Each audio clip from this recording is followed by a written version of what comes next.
welcome an adjunct professor at Montclair State University, Dan Geltrude. Dan, so the stock market reacting to President Trump's decision, with the NASDAQ falling by over 530 points, the Dow falling by nearly 200, S&P slipping by under 100. Obviously, we've been talking about that. We've seen a lot of fluctuation due to these tariffs. I don't know why they reacted so harshly, considering we've known about these tariffs for weeks now. Do you see the market start to correct itself anytime soon, Dan? Well, this is a tricky business if you're going to try to figure out what the market is going to do, particularly on a short-term basis. However, it's clear the market is having some indigestion over what's happening with tariffs. But here's what I'll say. Yes, I believe that Trump will put these tariffs in place on, get this, March 4th, and let's see how it plays out. However, Trump is a deal maker. So it would not surprise me if something between now and then comes up that he's in favor of, and goodbye tariffs. But a deal has to be made. Otherwise, I think he goes forward, and the market's going to have to react the way the market reacts. Yeah, and also China, the tariffs that they have on U.S.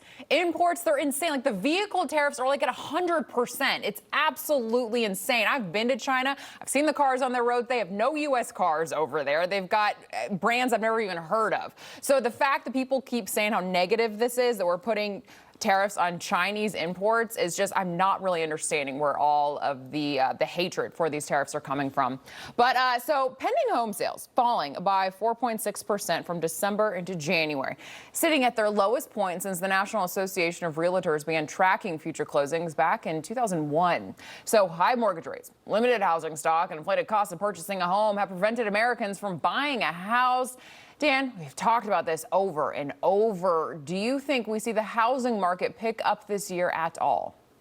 Actually, I don't. And there's a reason for that, is because I don't see how more inventory comes on the market. Now, it may happen over time, but for that to happen, Alex, we're going to have to see interest rates drop.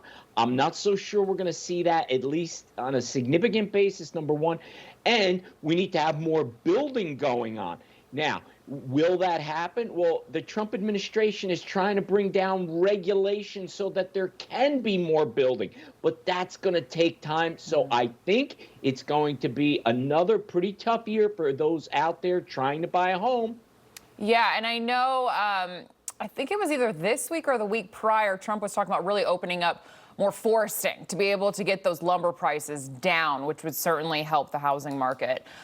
So Meta announcing it will turn its artificial intelligence, Meta AI, into its own standalone app. So this comes as part of CEO Mark Zuckerberg's plan to turn his company into a leader in artificial intelligence. He's hoping to release the new app by the second quarter. Dan, do you truly think that Meta will be able to compete with the current market leaders? Obviously, that's OpenAI and Alphabet. Yeah, I think they can. I think Meta has the resources to be able to compete. And where this could go with increased competition in this market, I have no idea.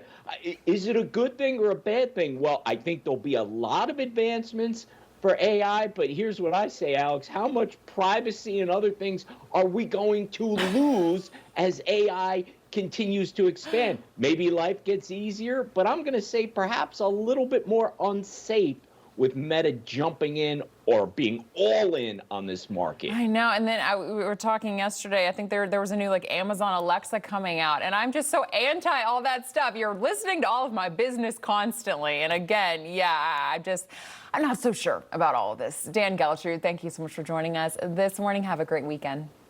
Thanks.